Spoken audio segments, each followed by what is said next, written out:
are with us today for this great webinar. So if you're here, just welcome. Here with Amos McFalls, a good friend of mine, and recently joined the Destiny team. So Amos, and I'm so glad to be here.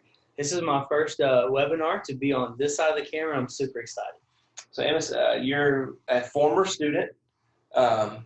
You are, obviously a lifelong friend of mine as well, which that's probably the most important thing. But secondly, so tell us a little bit. You're a former student. You're on staff at a great church. Sure. Tell us a little about yourself. I'm on staff at Church of the Crossroads in Corinth, Mississippi, and senior pastors Nelson Height, and the lead pastors Jared Height, and I've known them for my entire life. And let me just say, they're absolutely incredible.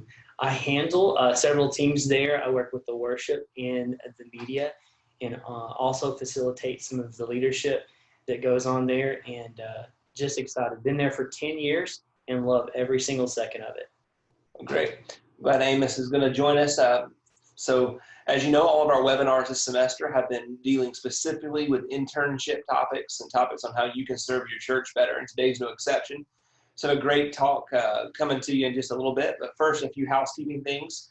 Your semester ends this coming Sunday night, so be sure to get all of your homework done. If you're not going to have your homework done or your assignments completed, then I encourage you to reach out to us, communicate as soon as possible. There's a little bit of flexibility that we can have with you, but we do need to wrap up the semester as quickly as possible. Also, Stephanie sent you an email in the last week or so asking what you want to do. We're going to allow returning students to take a summer term so that you might graduate more quickly if that's what you desire. We're not going to take on any new students in the summertime, but those of you who are already in the program, you are welcome to continue your education. But we do need to know, so if you haven't let us know by responding to that email, please find it and respond to us as soon as possible. May the 13th is just like a week away. And it starts then. So if you're going to do the summer, you are not going to have much of a break at all, but it will be worth it if you want to graduate earlier. Finally, we're 1 month out from the Gathering Conference. 1 month. Which is incredible. We spent the entire day doing some last-minute planning. It's going to be a great time. So if you can meet us in West Monroe for the conference in June, we'd love that. You can always find more information out at destinyleaders.com, and it's going to be phenomenal. All right, you ready to dive in? I'm ready. It's going to be good. Anything else? If you're watching with multiple users to one computer, please email Stephanie. Is that what you want us to say? Yeah, include the entire list of those who are watching with you. Great. Okay, well, so what we're going to talk about today is there's been a flow in our internship webinars. The first webinar that we did, we talked to you about how to succeed in the ministry of your choice, of wherever you're serving, how to be successful in that area. The second week we talked about, or the second webinar, we really dealt with how to honor the leader of a ministry and how to be a support to them and a help to them. Last time we talked about how to honor and support the pastor of your church. So today we're going to talk about how to understand and honor the structure of your church.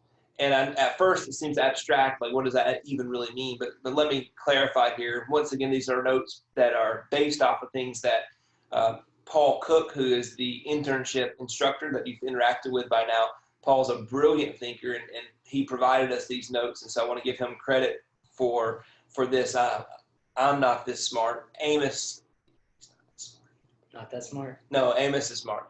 But we are working off of what Paul provided us. But every church has a structure. Every church has a way that they do things, a way that you were telling me earlier about the first time that you went to Jason's Deli. Sure. This is a great story. So the first time I went to Jason's Deli, I walked in, and I'd never been there before. I didn't know how things worked there. So when I walked in the door, I looked around, and I had no idea what to do. If you've never been there before, it's kind of cafeteria style where you walk up and you pick your food. You walk up to the register, and they hand it off to you, but had no clue.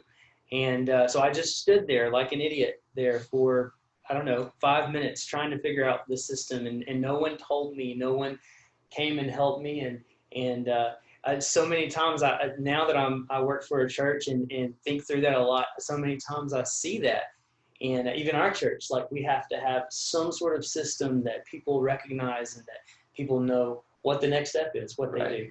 So with your experience, wasn't that Jason's didn't have a system? It's just that you didn't know what it was, Right. and there was no clear way. And so in a similar way, every church has a system, the way they do things. Every church has a way that they process new attendees. So there is a system of how someone walks in the door for the first time until they join some kind of membership class, join some kind of group, join some kind of serve team, whatever it might be. But there is a system. There's a system for how budgeting and finances work. So if you're tasked with a job to lead a project or an outreach, there is a way that your church wants you to handle the budget. So everything has a system. And so sometimes you may think, well, my church doesn't have a system, but really everything has a system. It's just like, do you understand what it is or not? And tonight what we're going to kind of put back on you is that it is your job to understand and honor the structures that are in your church. And every church is going to do things a little bit differently. Every church is going to be organized a little bit differently. Some leaders, some senior pastors are very team-oriented, and they have a system that involves a lot of different people. Some leaders are very entrepreneurial in themselves, so that a lot of decision-making falls back on them. But so it's not that there's right or wrong. It's just that your church has a way of doing things.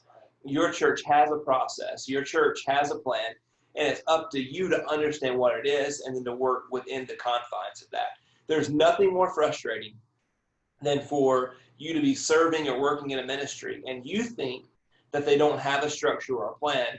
But the truth is that you just haven't taken the time or had the ability to figure out what the structure and the plan is. So last thing I'll mention before I get some feedback here from Amos is that every system, every church has a system by design or by default, which means they've either carefully thought it through. So the church I pastor, Grace Church at Campus of Grace, our systems have already been determined. But if you walk into our church, like the very first time you walk in, we already have a plan for you. Like we have an on-ramp of how you can get involved in our church. We gather on Sundays, we connect in groups, we serve in teams. The first step is to go through our growth track. There's a background check. We have a liaison that will hand you off after growth track to make sure you get connected in a group to join it. Like it's well defined on how we do it. We have a very well defined system of budgeting. Other churches, that stuff's more unofficial. That even so, someone walks in, they eventually get involved because Sister so and so asked them to get involved or whatever. But the system's there, so it's about understanding and honoring that structure. Very true. And so when you come into a staff position or even a team leadership position, whether that's paid or volunteer, it's on you. It's up to you to figure out that system.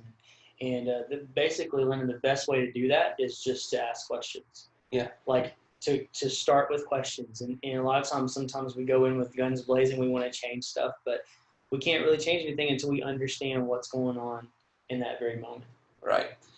And to remember that you've not only partnered with your pastor or partnered with your church, you've partnered with this operational style as well. Right. So you've signed up to work in the system that you're working in. And so if there are frustrations of, I don't understand why the communication process isn't more clear, or I don't understand why this budgeting situation is so complicated, or you signed up to work, not just with that person, but also in the process and in the system. So let's talk about some ways that you can understand and honor the structure of your church. First and foremost, do the orientation is what Paul wrote. Do the orientation. And what he means by that, Amos, is that he means that whatever your church does, if it has a growth track, if it has a membership class, if it has a leadership track, go through it. Like, be a student of the church. Don't just serve in the church, but like learn how your church works. Get to know its values.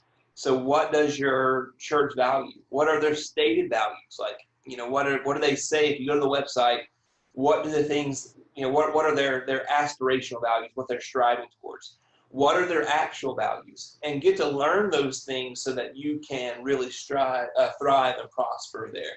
So one of the things that we ask of our team members is that every once in a while they go back through. We have what's called Discover Crossroads, our church's Church of the Crossroads. Basically, it's just our growth track.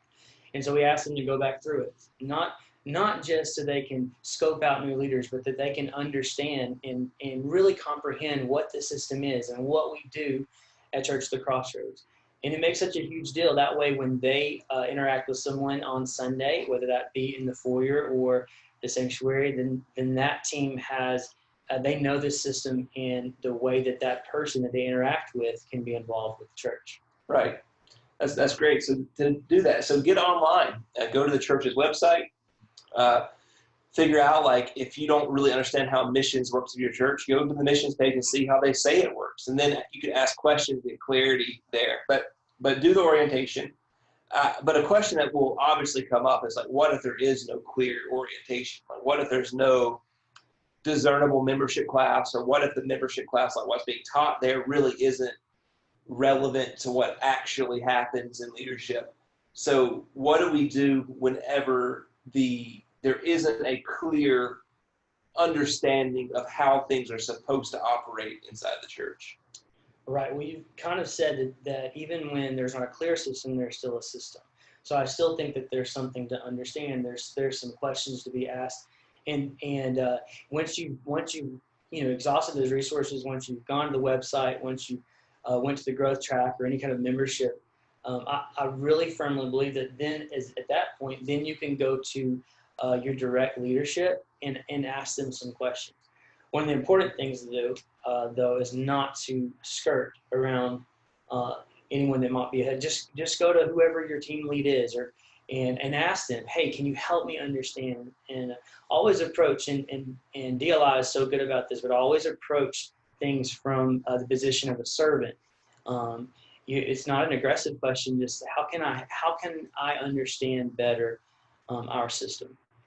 Yeah, and when there's no clear orientation or clear definition of how things are supposed to work in your church, it becomes even more important for you to stay close to your leaders, because then you get to know their heart and say, okay, well, we don't have a clear system, but I understand what they're trying to accomplish, and I want to help them accomplish that. And this is the most important thing, is that systems, structures, processes are of utmost importance in the local church. However, ministry is messy. Leadership is messy. There's not always a manual of, like, how do I handle this situation? How do we handle this problem we're having in kids ministry? Or how do we handle this issue that we're having in the worship team?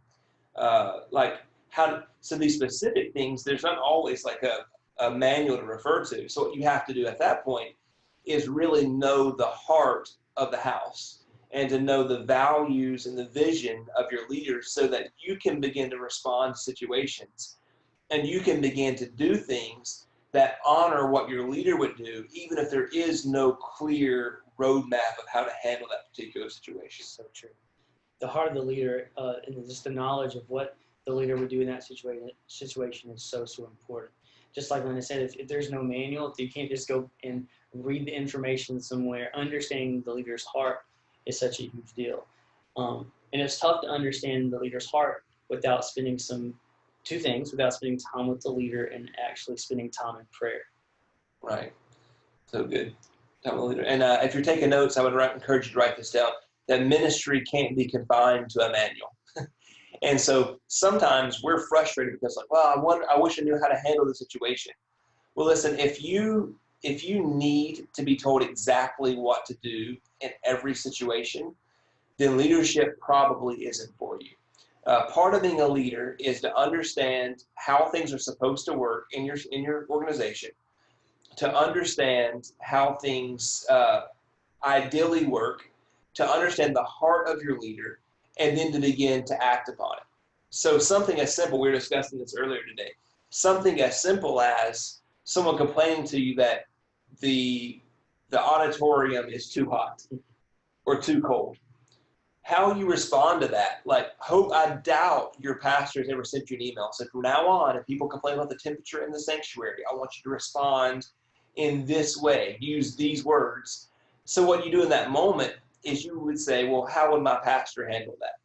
Like, how would my leader, if someone made this complaint to him, what would it look like? You know, how would he respond to that? So your personality might be saying, well, if you're too hot, you might want to repent because where you're going is going to be hotter, you know, or like whatever your own personality is, that's fine, like whatever. But you're not responding in that situation out of your own personality.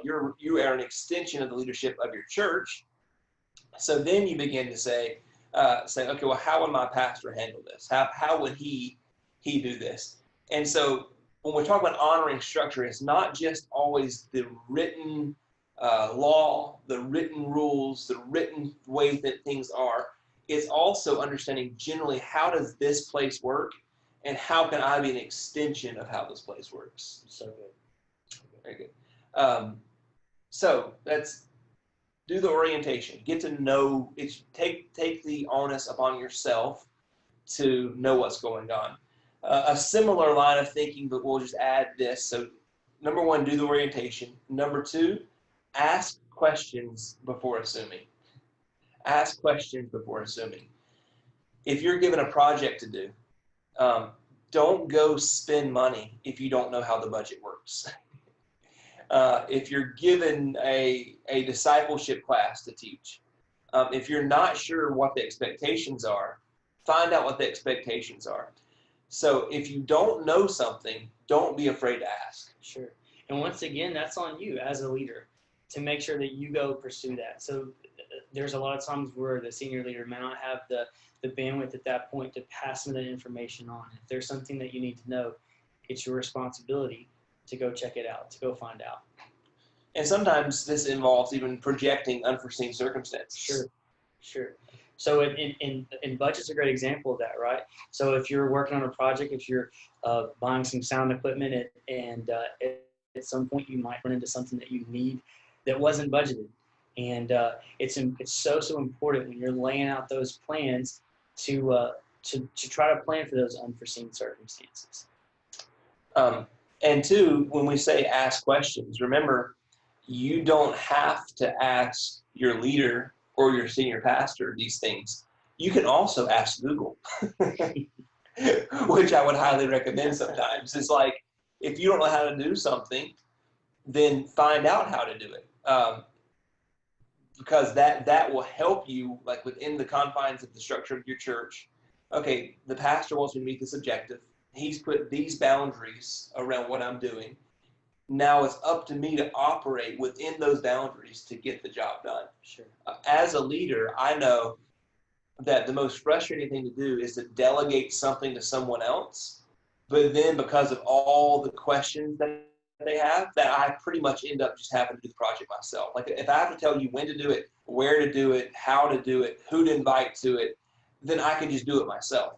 And I think many of our senior pastors feel the same way. When they give you a task, they put you within the confines, but they expect you to carry the load. Sure. And Google's a great resource, right? There's so many resources out there online, and then some great books. Also, I would really encourage you. We encourage our team members to make sure that they have at least 3 people that they know that are doing it better than they are. And one of the great things about Destiny, just as a group of churches, is that you have access to different people who are doing the same job as you, or maybe tasked with some of the same responsibilities.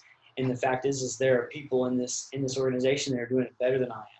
And I can give them a call and ask them, hey, I don't know how to do this. Can you help me? And so take advantage of those types of resources. Make sure that you do your due diligence to try to figure out exactly what and how the best way to go about something is. Yeah.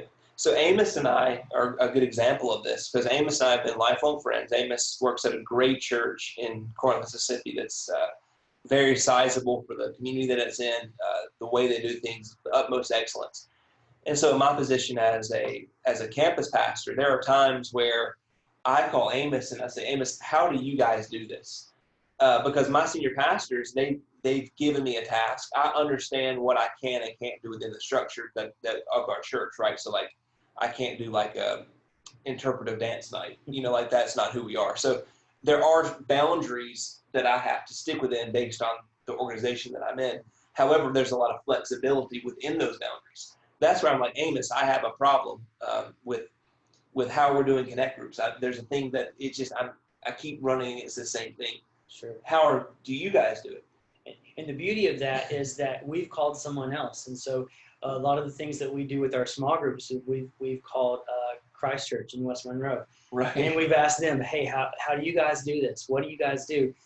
Help us be better. And so honestly, it's not anything that we've come up new, except for the interpretive dance. We did come up with that. Yeah. But it's not anything that we've made that's new. It's something that we've gotten from someone else. And so we're able just to be a conduit of the information that we've received from someone else. Yeah, and so that's how it's supposed to work. So when we say ask questions of how to do things you need to ask your leaders, where are my boundaries? Like what am I, the confines of what I'm doing? Ask your leaders that. Don't just assume that you know. Don't sometimes assuming in leadership is so difficult because you'll end up making big mistakes and lose trust. Like the first time that you spend money that you're not authorized to spend, like we can tell we work in churches long enough to know that is a huge dock on your ability to do things in the future. So don't just take, if you don't understand something, find your parameters, but within those parameters, don't bug the person who delegated the job to you. Just figure out by asking other people. Sure. Great. Here's a third one. So first of all, get orientated to the way your church works. Secondly, ask questions about how you're supposed to be doing things before acting. Thirdly, respect your upline, which I don't actually love that word because it's very direct sales language or whatever. But I think what we're communicating with that word is the person that you immediately answer to. Respect them in this process. Sure. If there is an issue or something you're not sure of, and you skip that person that's directly over you, can cause a lot of issues. It can backfire on you, and it's so important to make sure that we approach anything like that in a biblical manner. Right. So you're the person that's above you in the organization. They're placed there for a reason. So if you serve in the parking lot ministry, then whoever is overseeing the parking lot ministry was put there by your pastor or by a leader, and that's your upline. So whether you like it or not, that's who you answer to. So what you do then is, if there's a problem that you have, an issue that you're facing, or an improvement that can be made, go directly to the person that you immediately answer to in ministry. Address it with them rather than circumventing them and going around and talking directly to either your pastor or to an administrative pastor or to some kind of leader over them. Respect that middle ground. Tattling always backfires. We were sharing some stories earlier where you think that you're helping, by complaining about the director of the ministry that you're serving in, and you go above them and complain about them to someone else. You think you're helping, or maybe even furthering your case, kind of proving that you're more capable or whatever. But actually, whenever you tattle, it always backfires because your leader loses trust in you. And a big thing we're doing in these webinars is we're telling you common sense things that your senior pastor would tell you if he had the opportunity or she had the had the freedom to do so. Like we're telling you what they wish they could tell you. And if you are always circumventing the process, and if you're serving in kids ministry rather than going to the kids ministry director to voice a complaint, trying to go to their boss and go around them, you're not actually hurting the person you're tattling on. You're hurting yourself because you're saying, I don't understand the way our church is structured. I'm questioning your leadership, pastor, because I'm not going to the person that you've appointed or put in that role. I'm going around it. And so you lose trust. in the Sure. process. And as a leader, if a team member comes to me and has an issue with someone else, and they haven't approached that person first, my first recourse is actually to cut the person who's complaining out. I would go to the person with an issue, and so it's a way to take yourself out of the leadership pipeline as quickly as possible. Yeah, By and paddling. yeah, and it's biblical as well. Matthew chapter 18, Jesus is talking to his disciples. He says, if your brother sins against you, go and tell him his fault between you and him alone. If he listens to you, you have gained your brother. So if you're having an issue, then you go to the person with the issue. You try to resolve it. If it doesn't resolve there, then you escalate it and take it to the next person on the higher up. But because we're servant leaders, meaning that we aren't leading by authority or by power, but by serving other people, the disposition you should naturally have is they're right and I'm wrong, because they're in a position, but for a reason. My pastors put them there. All authority is actually given by God, so God has them there. So my natural thought is, if there's a disagreement, then I'm probably going to defer to them based on the leadership that they have. Now, if it can't be resolved that way, if you're just confident that this is wrong, that this is bad, then yes, escalate. Go to the next level of leadership to get it resolved. But respect that upline. Respect that. You do not advance by cutting out the person in charge. So true. Absalom did not advance by going directly to the people and circumventing Saul. He ended up hanging by his hair from a tree, right? Like you never win by circumventing the process. So respect the upline. Right. Anything else you want to No, add I there? think it's what you said is so good though, that sometimes it's hard to realize that, but God's put your pastor in a position for a purpose He's stated in, and He's also put those leaders in a position for a purpose. Right. Let's talk about the next one. It's a related idea, but that is to stay in your lane. Stay in your lane. Meaning, in the structure of your church, the different departments are led by different people and are kept somewhat separately because it's not your business. So if you're not serving in kids ministry and you don't have children in kids ministry, then unless there is something really crazy going on, what's happening in kids ministry isn't your business. But when it comes to worship, when it comes to these other areas, so like if you're serving in a church, the best thing you can do for your pastor and to serve your church is to serve in your area with excellence without getting all up in everyone else's business and what's going on there. So true. The people in each of those areas have put so much time and effort, and they're doing the very best they can do with what God's called them to do. And while we want our services, and while we want our groups and our teams to go really well, and we all have that heart, we also know that those people are working very hard to do what they do. Right. So we're called to do what we're called to do, right? We're called to be excellent in those things. Yeah. And so one thing that Amos and I were actually discussing earlier is Amos has a lot of background in media, some production. You've been a worship pastor, so everything from audio engineering, so everything on that side. And what Amos will tell you is that all of that is much more complicated than you think that it is. So whenever you voice a complaint like, it's just so loud, it's not like you can just hit a button and make it less loud.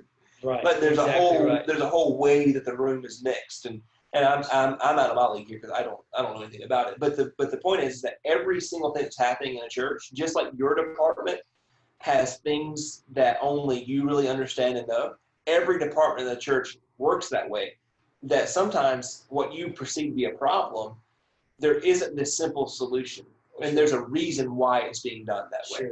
A great example of that, just really quick, is I don't know if any of you guys run lyrics or scriptures during your church services, but sometimes during the sermon there might be 80 different slides for the sermon, and so when maybe a scripture is a little late or something, It's easy to say, well, why didn't that person just click the scripture in time?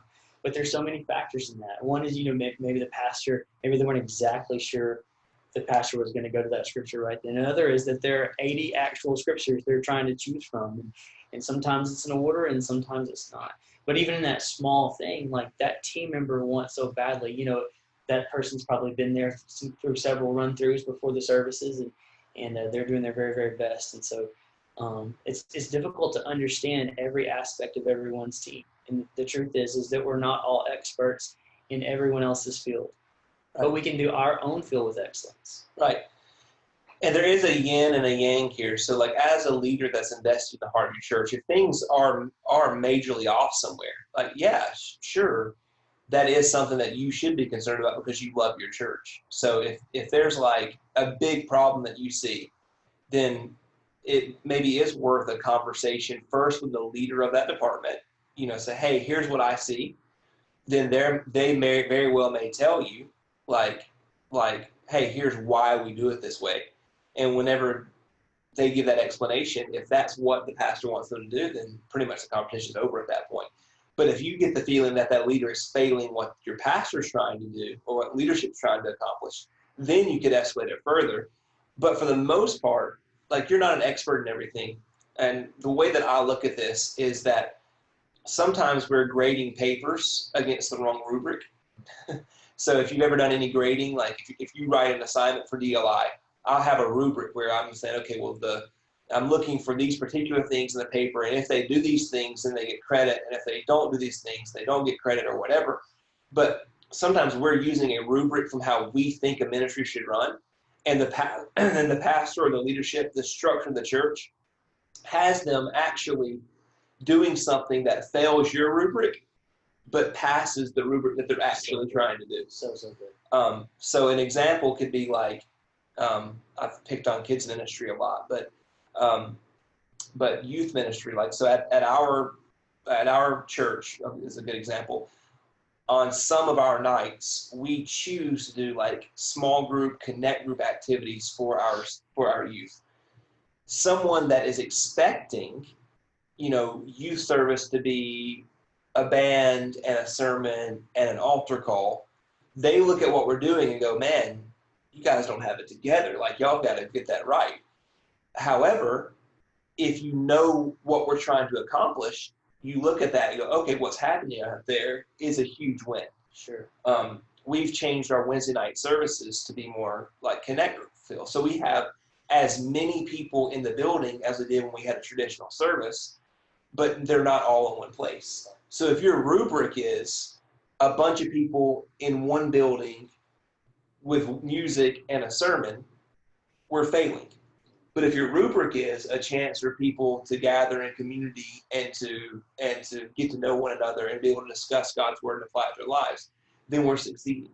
So sometimes your problem with other departments is that you don't really understand the standard to which they're being held. That you're wanting them to meet your expectations, and it's not meeting your expectations, so you get upset or you feel like it needs to be fixed. So that's why honoring the structure of your church goes, that the leader of that department is likely doing what they've been asked to do. And your issue with them could very well just be that you don't understand what's happening. So in our growth track class, we actually say this every month, that our Sunday service is meant to reach the lost. So the songs that we choose, the way that we say things, the transitions, the sermon, everything is aligned to reach the lost. And if you don't understand that, it'll drive you crazy. But right. So if you approach it with the wrong rubric, then what happens is that it's going to blow your mind every single time. Why do they sing that song? Why did he say that? He said that every single Sunday. But the truth is it's not for the person that might be there every single Sunday. It's for that person that might have never stepped to the door. Right.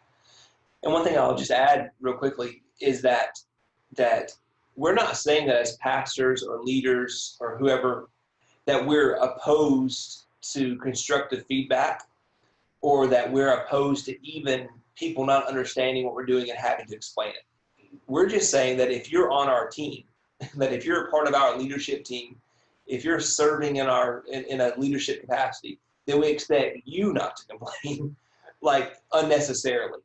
We expect you to bring solutions rather than problems. We have no problem dealing with complaints and dealing with things that people don't understand or unhappy about. Your pastors have no problem with that. But they want to do that with actual new members of the church, people who are on the periphery. They need the leaders of the church to really understand what's going on, to understand why we're doing what we're doing, how we're doing what we're doing, and to be on board with it and not to always be pushing the envelope. I think it is something that's just so important to get is to realize that the way your church is doing things, they were doing it that way whenever you started coming, and they're going to do it that way like after you stop coming. So it's not your job to change the big picture of how the church functions and works. Your job can be to point out some minor tweaks and improvements to systems and structures that can make things more efficient. But your job is not to fundamentally change the organizational structure of your church unless God calls you to be a senior pastor somewhere else. And that's a different conversation for a different time. Sure. So as you guys are getting your questions together, I'm going to give you one final one, and then I want to answer some questions. This is just practical nuts and bolts things I think are really going to help you. So feel free to hop in the Q&A box and ask me some things that we can help, that might help you with. Finally, the last thing that we'll talk about is the idea of mutual support, where we default to supporting other leaders and to supporting the structure of our church. So if someone comes up to you and they don't like how something is being done, your default position is support, not agreement with their issue. So, man, I don't understand why we do baptisms the way that we do them. We do them once a month. I believe they should be happening every week because, what if somebody decides they want to get baptized right now? Like, I thought, well, like, if that's your personal conviction, our church, we do baptisms once a month. And if you're a leader in our church, you like that we do baptisms once a month. Like, it's the best way to do baptisms. So I've told my team before, whenever we did like a stage redesign, say, hey, we've redesigned the stage, and because you're on our leadership team, you love it. I don't care what you think about it, but you love it. Right. There's conversations that happen. So my wife and I have 2 kids, and there are some times that we disagree with each other, but we don't do that in front of the kids. Like, there are conversations that happen that aren't in front of the kids, and we would never have those conversations in front of those. They're too impressionable for that. They're not ready for those types of conversations. I believe it's Andy Stanley who talks about the foyer and the living room and the kitchen. So everyone kind of comes in the foyer when they come into your house, and it's a place that you can have muddy shoes and stuff like that. You can invite them in, and then there's a next step, which is the living room, and people get comfortable in the living room, but real conversation happens in the kitchen. And so when you are mutually supporting, that's a living room setting, right? That's a foyer setting.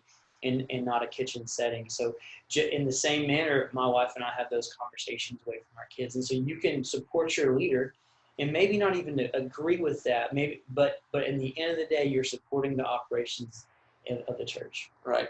And I think Dr. Russell said it this way before, and he might not have been the first one, but I've heard him say that, there's a difference between alignment and agreement.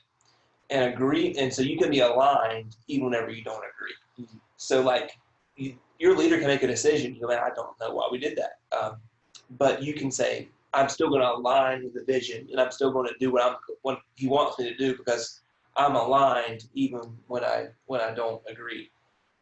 Something else, whenever you have a problem with the structure of your church or a decision that's being made by a leader that you don't necessarily agree with, is to just assume that they know something that you don't know.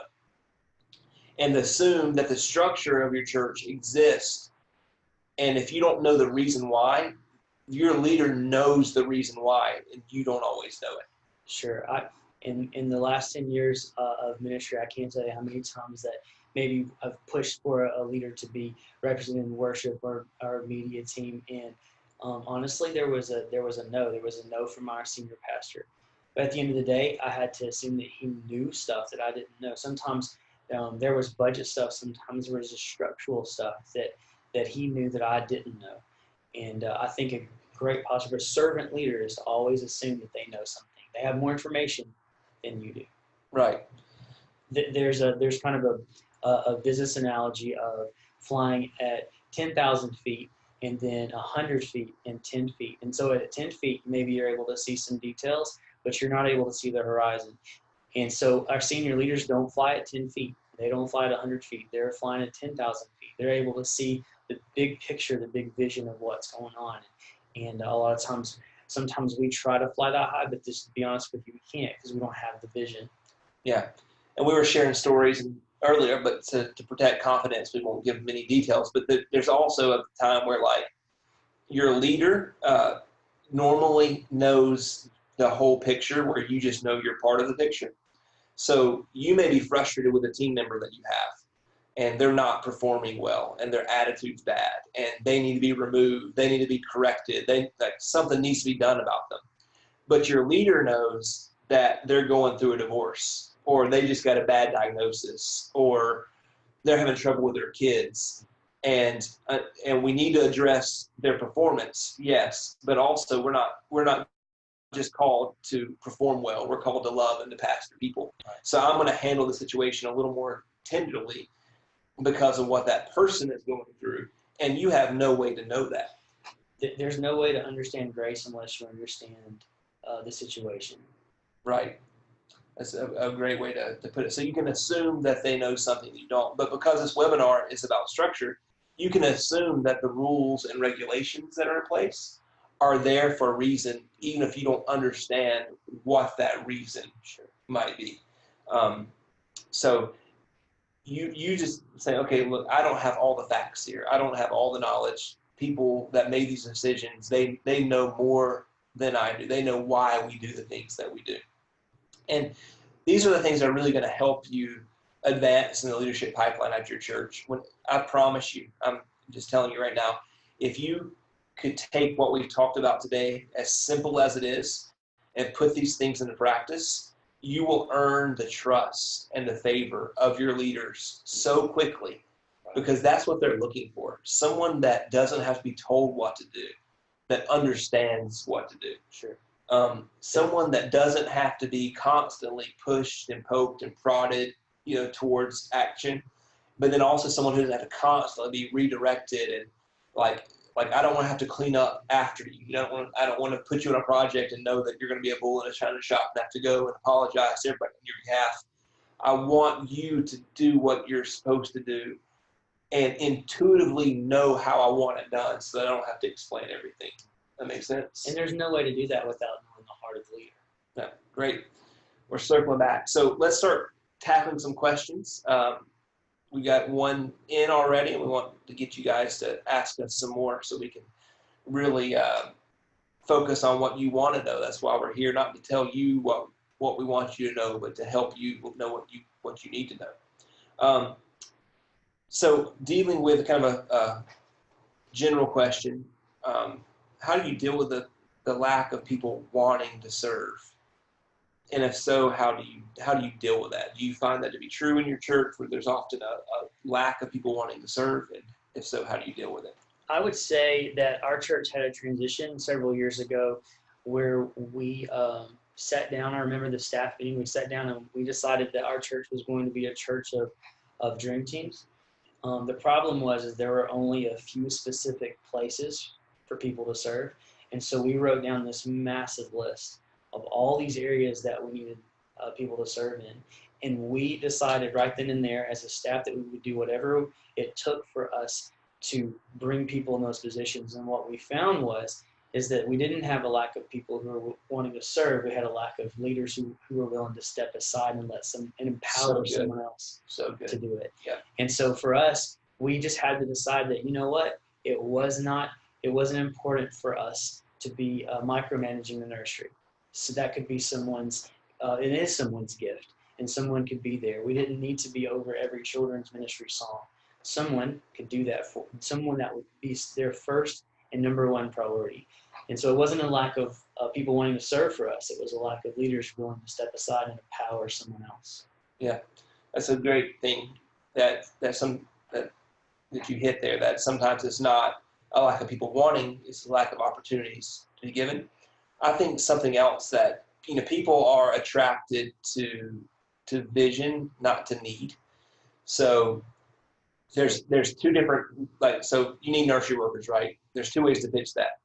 We need nursery workers, and if everybody would just take one Sunday, then you would only have to do it every 2 months. If everyone just do their turn, and we know the nursery is terrible, and we know that it's the worst place on planet Earth, and we know that nobody wants to do it, but if everybody would just, grit their teeth and endure one Sunday, and isn't that how we normally pitch for nursery workers? If everyone just do their part, instead of saying, you know what, our children are the future of this church and of the world, and if we, if you really want to influence people, there's no one more influential, more easily influenced than a small child. Can I share with you how we recruit? Right. This is a great line. This is not my line, by the way. But, a lot of times it's approached that way. Is what we say is, hey, some of you, I just want you to know, you don't have to go to South America to present the gospel to someone for the very first time. Okay. Because we have little bitty babies who need someone to love on them and to sing them songs, speak over them words of life and hope and peace, and you can present the gospel to someone for the very first time. Love it. Although, it doesn't look near as cool on Instagram, to be in your church nursery as it does, out in some exotic location. But it still counts, and it still means a lot to God. So I think sometimes it's even that we ask, and I used an obviously hyperbolic, exaggerated example, but sometimes we're trying to get people to meet a need, and needs don't inspire people. As far as we need someone to be in the parking lot, we need someone to help with the youth, we need. That doesn't, and taking an offering, it doesn't work either. Our light bill's this much this month. That's what we need. People are attracted to vision, and so present the outcome of it. So if you're a parking lot person, then listen. Here's what happens in the parking lot. If people pull in and they don't find a space and they're new, they're probably already feeling uncomfortable about trying a new place. It's going to be so easy for them just to pull out and to leave. So what you're doing is you're actually giving someone an opportunity to know Jesus, because you're helping make room for them. And if you don't make room for them in the parking lot, they can never get in to hear the pastor's sermon. So in many ways, what you're doing is more foundational than what the pastor's doing, because without your help, it's never going to happen. So present the vision. The truth is that they've already decided if they're going to come back to your church or not. Right. In the parking lot. Yeah, absolutely. So those are a couple things that I would give. The final thing, and we need to move on because more questions are coming in, but the final thing that I would say about that is to deal with the reality that every church has there's different ways to put it, but that they have a crowd, a crew, and a core. So your crowd are the people that are just going to come, and literally, if the church was on fire, they probably wouldn't pick up a fire hydrant. They're going to come, they're going to receive ministry. It's just part of doing ministry in American context. There are people that are just going to come to church, and that's all they want to do. Your crew are people that are more involved and will serve and will do things. Your core are those who are really invested and will do whatever it takes. So your job then is to move more people from the crowd to the crew and eventually to the core. However, be aware that that there will always be people that just aren't going to serve, and you got to learn to kind of be okay with that. Good. I hope that helped. We'll talk more about the boundaries, because we talked about being able to do things without guidance, but also staying in your lane. Sure. And that is a learned skill. But do you have any thoughts on those boundaries? I think kind of like what we talked about, asking questions. Sometimes those boundaries still aren't clear after questions. And there's a lot of observation that needs to happen. But at the end of the day, just knowing the heart of your leader and your senior leader will help you with those boundaries so much. Yeah, I think knowing the heart of leadership, knowing those vibes. And it takes time. It takes time to get to know the heart of leadership, and it takes time for your leadership intuitiveness to develop. Like that is a learned skill, to be intuitive, Sure. to know what to do in the right situation. And so sometimes you're going to miss it. If you miss it, I would miss it more so on the side of asking a lot of questions, getting a lot of guidance, rather than being a lone ranger and kind of going out and doing your own thing. But over time, you're going to learn those boundaries, and it takes spending time with your leaders and spending time, doing whatever you are doing. And I would encourage you to find a mentor in the organization, someone that can help you, someone that's doing their job with excellence, that can kind of help you learn how things are going to work. So good. Anything to add there? I think it's good. Okay, got another one, and my computer's way over here. Let's see if I can.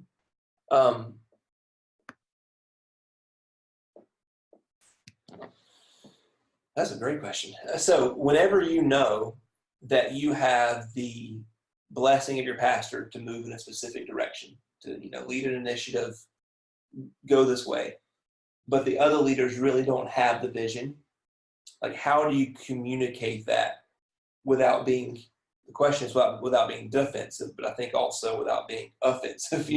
How do you communicate? And I want to default here to you, because Amos has been on staff at Church of the Crossroads in a high capacity for a long time.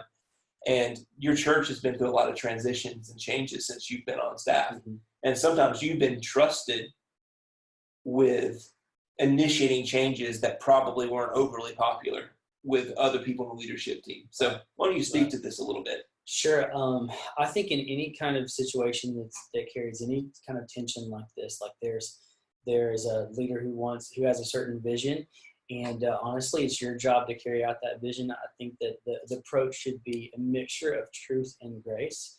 Kind of a specific example is several years ago we made a transition in our music, and how not just the style of music, but we decided that we were going to rotate our bands. And so for years and years and years, we didn't have a rotation of musicians. We basically had the same people who played the same instruments every single week. And when they weren't there, we just didn't have that instrument play. And so at this point, we decided that we wanted to have this rotation and open up another example of empowering other leaders and getting people who wanted to be a part. But what happened was there were these musicians who had been there, some of them for 30 and 40 years, and they didn't quite catch that vision. And so my job was to keep restating the vision with truth and grace. So I wanted to be truthful, and I wanted to be grace-filled. Another thing is I lived out the vision to the very best of my ability. Right. So when I saw opportunities at that time, I was singing a lot of the songs, leading the songs. And so for me, it was important to be an example of that. So I started scheduling other people to lead the songs, and I started scheduling myself off the team for that week. And so I lived out the example of what that person didn't understand was the vision.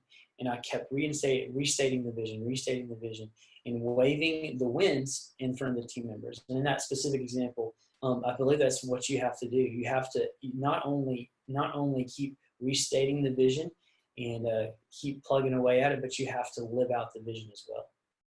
Yeah, I think that's a great way to put it. And we've mentioned this several times, to stay close to the heart of your pastor. But like if you are doing what he or she wants you to do, then you're actually the heat you're feeling right now. Almost call the person by name, but that heat you're feeling right now is actually heat that would have been put on your pastor instead. So you're still doing a huge service. Like, you're taking some of the weight that he would carry normally. You're taking some of the direct fire that he would take. So you're doing an incredible service by being loyal to what he wants you to do. As long as you're confident that of the direction you're supposed to go, then kind of go there unapologetically, go there with grace. go there with earlier we talked about like kind of even knowing the language that your pastor speaks. So how would your pastor handle that? What would he say to that person complaining, or that person that's having a hard time getting on board with a change in direction? Normally your pastor cares about them because he's a shepherd. So he would handle them, hey, here's what we're going to do. We're not going to change what we're going to do. Decision's been made, mind's made up. We're doing this. Like, we're not going to back down. But along the way, anything we can do to affirm that person, to love that person, to let that person know, that they're valued, then we're also going to do that. So it's also just taking those things into account. Sure. There's a specific book that might be really good for that question. I believe it's called Leading When You're Not in Charge, maybe. It's written by Clay Scroggins, but it actually talks about that very specific issue. It's very good. Great. All right. Any other questions? Anything else? Any final words, Mr. McFalls? I think just what we said, approaching everything with truth and grace, understanding the heart of your senior pastor or your leader, understanding the vision of your church goes so far. And I know from personal experience, when my team understands the on-ramp for someone who comes in for the very first time and they understand the importance of that person going through the system and eventually in heaven, that right there is the main goal. And at that point, it becomes a kingdom-oriented thing and not a personal thing. We always say this for our teams, is that, if it were someone that were out there that we invited to church, that we would do everything with excellence, and we would want to make sure that every single thing worked just right. We want to make sure the nursery is perfect and the kids are perfect and every musician played every note correctly. But the truth is that somebody's first time there, and someone's mom or someone's son or someone's daughter or someone's cousin came for the very first time. And so each week we have an opportunity to be excellent and carry the heart of the pastor, carry the vision of the church. Wonderful. Well, thank you so much, Amos. Thank you guys and gals for attending the very last webinar of the spring semester. So won't have any over the summer. We'll kick back off in August, I believe. It's going to be early September. It's going to be great. Looking forward to the fall semester. I'm looking forward to seeing a lot of you guys at the Gathering Conference in just a couple of weeks. It'll be great. Until then, keep on doing all of your work, getting caught up. If you have outstanding assignments, just be sure to stay in communication with us. It was so fun being with you tonight. God bless.